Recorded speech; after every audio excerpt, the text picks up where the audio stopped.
Okay. My mother, yeah. He's not supposed to have contact with Katie's mother. She's not supposed to have contact with children at all. Gotcha. Why is that? Is that because of what Katie's childhood was like? Yes. Okay. Does Katie still have contact with her mother? You'd have to ask her. Okay. So I just wasn't sure if that had been something that you would have known while you were married with her. Oh, while we were married? Mm-hmm. No. Gotcha. She had no contact when she decided that she was going to divorce me. Then she started having contact with her. Gotcha. And then I found out that my son was having contact with us. So Katie's, okay, that's important. You're telling me Katie's mother is this an adjudicated thing that she's not supposed to be around children? Or is this Tony, you're nodding your head yes? Yes.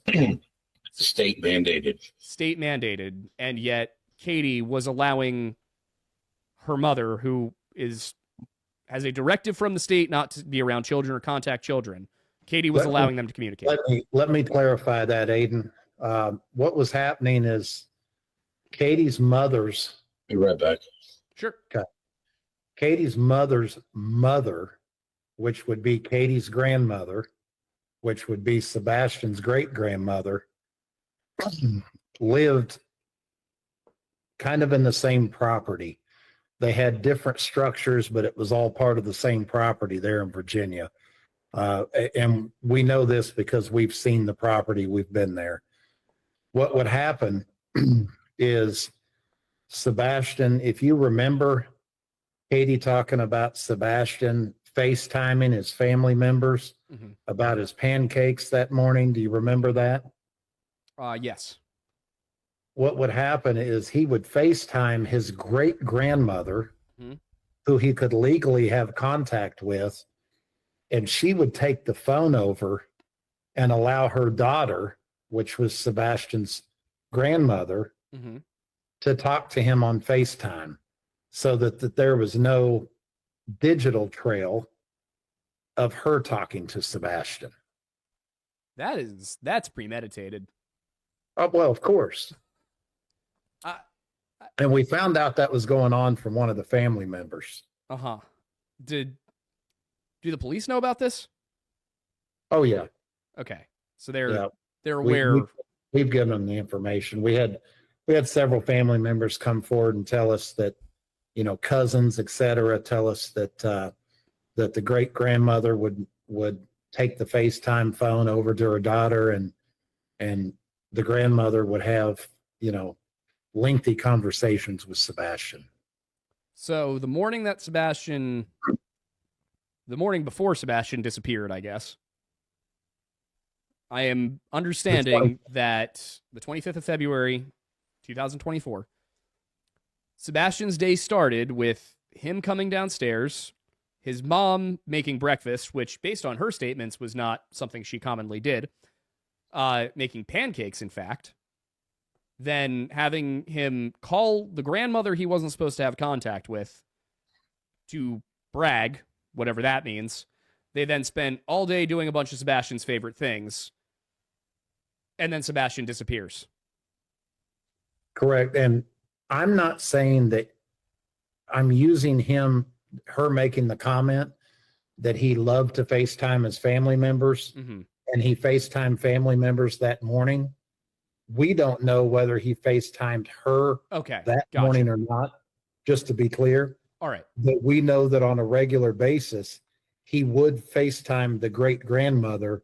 She would take the phone over to her daughter, and they would have conversation. Got it. I just want to make sure, because I was going to say, if it played out the way I just described it, I was going to have a whole nother set of suspicions. Yeah, well, the other thing I just want to confirm is... Well, you understand why we went to Virginia now, right? Yes, yeah, it makes a lot of sense. But just to confirm for the audience's sake, where were you guys able to kind of confirm that information, that these phone conversations with the great-grandmother and then subsequently the grandmother were happening? Well, I think at some point Sebastian actually told Seth. Tony, 1 second. We were married when Katie's grandfather passed on. And I wasn't allowed to go To the funeral? to the funeral. Okay. Katie would not buy me a ticket to go back to Virginia with her and Sebastian. And I was forced to stay in California. Mm-hmm. While she was there, I called to speak to Sebastian, and I was screamed and yelled at. I'm having dinner with my dad. He is at home with my grandma. Mm-hmm. And I called, and she was like, "You already have the number." It's like, "I need the number because the number you gave me is not working." Mm-hmm. And she gave me the number. I called. Her grandmother answered the phone. And I was like, "I'm calling to speak to my son." And Sebastian got on the phone, and I was like, "Hey, buddy, what are you doing?" Mm-hmm. He was like, "I'm watching TV." I was like, "Who's all at the house?" And he told me Grandma Susie and Grandma Francis. And as soon as he told me that, I told him, "Go to the living room, watch TV. I will call you back shortly." Mm-hmm. And I turned around and I contacted Chesapeake PD to do a welfare check on my son because he's not supposed to be around a particular person, and yet he's sitting there calling her Grandma Francis, which tells me that he knows who she is, Mm-hmm. and he's interacting with her. Can I ask what year this was? Or how old Sebastian was? If you recall.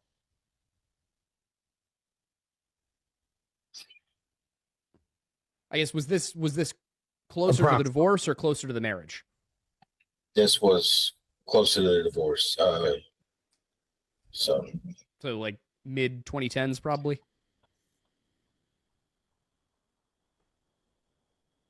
I think her grandpa passed on in 2015 or 2016. Okay, gotcha.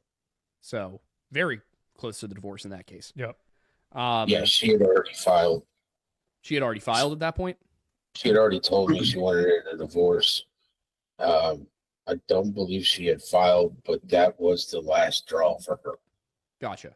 When she called me up, "You sent the cops to my grandma's house." I was like, "You have our son around somebody that's not supposed to be around children." Mm-hmm. So I mean, I find that do a welfare check. I find that very interesting. That the final straw was her putting Sebastian in a potentially dangerous situation.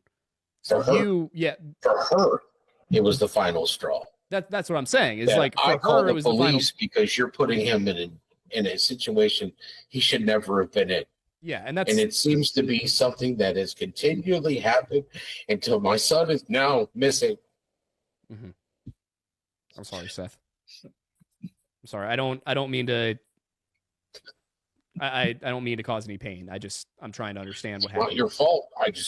There's a lot of things there's a lot of stuff I don't understand. I don't understand why a mother wouldn't put her children in danger. I know. You know, Aiden, what's rough here is, we have 287 pages of family counseling reports that are not protected. We've been asked not to share the details of those. If you need to step away, you can step away. But I can tell you that it's very tough on Seth Rogers to have looked through those reports and through the CPS reports and to be on a platform having to defend himself. That's tough. I don't. It's just unfortunate that the entire scenario has led to this, where this story has drifted so far away from finding Sebastian that this is necessary to regroup people. And just as a reminder for everybody watching, the whole reason that we're going through all of this is because at the end of the day, we are frustrated, as I'm sure only a fraction of how frustrated Seth is, about how far away from the point of all of this